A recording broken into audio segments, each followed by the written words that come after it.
Mesdames et messieurs, en vos grades et qualités, distingués invités. Père,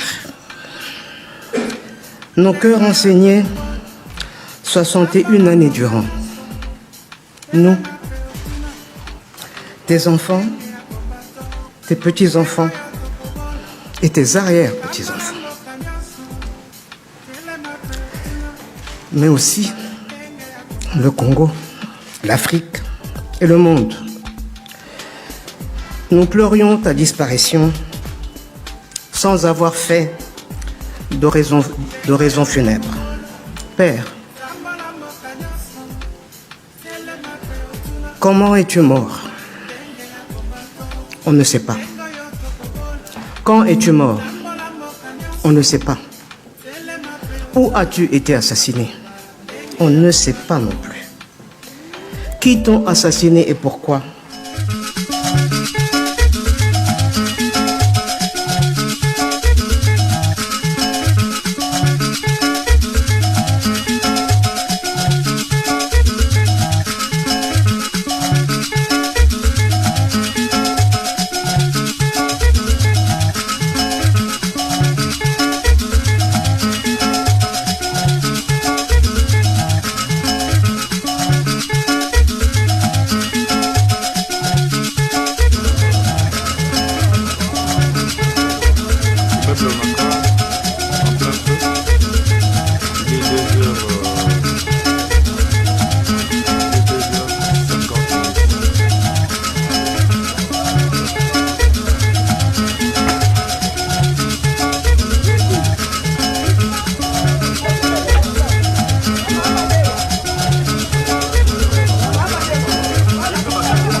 Mesdames et messieurs, en vos grades et qualités, distingués invités.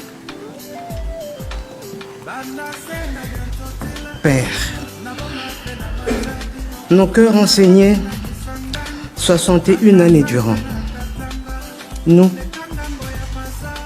tes enfants, tes petits-enfants et tes arrière-petits-enfants, mais aussi le Congo, l'Afrique et le monde. Nous pleurions ta disparition sans avoir fait d'oraison funèbre. Père, comment es-tu mort? On ne sait pas.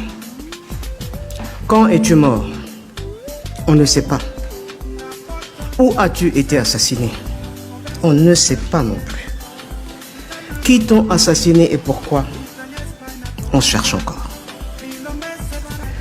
Tout ce que nous savons, Père, c'est que tu as été condamné par tes bourreaux à demeurer un défunt sans inhumation, un corps sans chair ni ossements, une âme en perpétuelle errance, un héros sans panthéon, un objet sépulcral sous séquestre de la justice, sans l'ombre d'une tombe pour le repos éternel, n'ayant qu'une date comme tombeau, le 17 janvier 1961.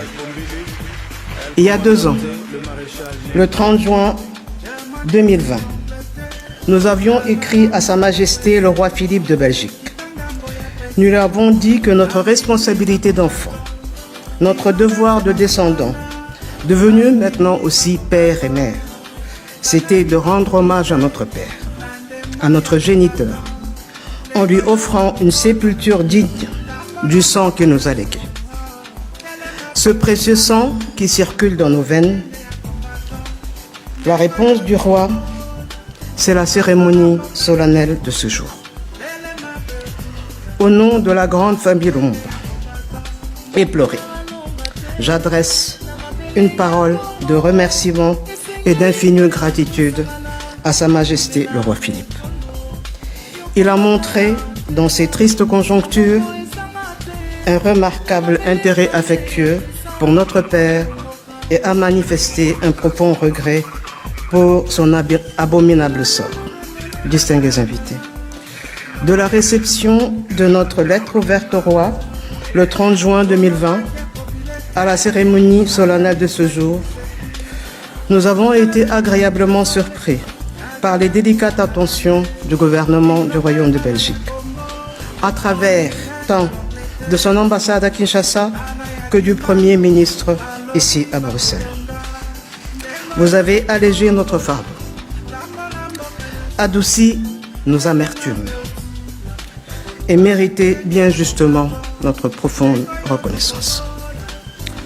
À cette heure mémorable, notre infinie gratitude va aussi à son Excellence Monsieur Félix-Antoine Tshisekedi Tshilombo, notre président de la République, ses mots si avenants, sa main tendue, toujours si prompte, et ses fraternels messages. Tout nous a été d'un grand réconfort. Au peuple de la République démocratique du Congo et de l'Afrique, nous disons la main sur le cœur. Ouvrez-lui le sanctuaire de la paix. Daignez lui accorder la couronne que vous lui avez préparée dès le lendemain du 17 janvier 1961. D'ordinaire, le nom de Patrice Emery Lumumba revient en ritournelle chaque fois que l'on parle de la décolonisation de l'Afrique et de la souveraineté des États africains. Mais ce jour, nous souhaitons que soit mis à l'honneur l'essentiel de ce qu'il incarne, c'est-à-dire ce que sa vie inspire, ce que l'illustre personnage doit nous inspirer, à savoir l'ardeur au travail et l'amour du travail bien fait, la priorité donnée à la compétence et à la dignité, le désintéressement et le patriotisme dans la gestion de la chose publique, le sens de l'intérêt général dans la conduite des États, la droiture et l'obsession de l'unité nationale. Ce sont ces valeurs qui ont conduit cette vie. Puisse-t-elle devenir la référence en République démocratique du Congo et en Afrique. Plus que jamais, nous en avons besoin. Oui, Patrice Lumumba incarnait tout cela, mais il a incarné plus encore. Dans ce plus, il y a une qualité rare qui force l'admiration, celle d'un homme du consensus.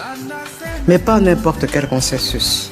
Pas un consensus mou et trouble, mais un consensus de conviction et des étapes décisives de sa brève et bouleversante vie. Né et ayant grandi au centre du pays, dans le Sankuru, il commence sa carrière professionnelle au nord de la République, à Kisangani, dans la province orientale. Il fonde à Kinshasa le tout premier mouvement politique pluriethnique et national, le mouvement national congolais, MNC en cycle. Il devient le premier Premier ministre d'une République démocratique du Congo, une et indivisible. Distingués invités, qu'il me soit permis d'affirmer qu'il n'y aura pas de redressement de notre patrie, le Congo, pour en faire un pays, une nation et un État digne de ce nom, si nous ne nous employons pas énergiquement à restaurer et à replanter ces valeurs, véritables repères qui ont été légués à notre société par celles et ceux qui ont, dès l'aube du 30 juin 60, porté notre destin sur leurs épaules. Et cette restauration passe notamment par l'honneur à leur rendre. À cet effet, le plus bel hommage que nous puissions rendre à Lumumba et à ses compagnons héroïques, Joseph Okito et Maurice Polo, c'est de nous montrer dignes de leur legs.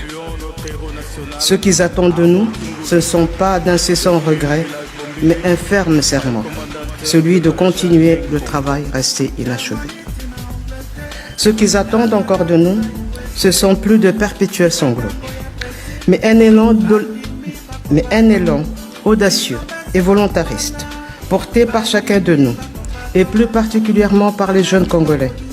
Et cet élan, c'est l'intelligence et la puissante volonté de surmonter nos difficultés, de lutter contre les divisions fratricides, de faire vivre la fraternité nationale au Congo et la fraternité panafricaine en Afrique.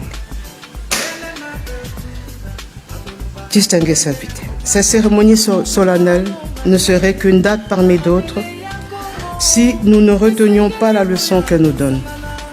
Ce moment d'émotion et de gravité doit ouvrir un moment d'espoir. Il doit apaiser les mémoires blessées, combler le fossé mémoriel qui existe entre nos deux pays, entre nos deux peuples, qui ont tissé entre eux des liens innombrables et profonds. Cet esprit, c'est celui de créer des possibilités de faire ensemble des pas de prospérité partagée et de co-développement, à l'aune d'un climat propice à un nouveau vivre ensemble belgo-congolais. Ce n'est qu'ainsi que nous comprenons le sens de la présence ici aujourd'hui de son Excellence, Monsieur le Premier ministre Jean-Michel Sama Lukonde, venu non seulement pour représenter le président de la République, mais aussi le peuple congolais dans son ensemble. Nous lui en sommes infiniment reconnaissants. Père,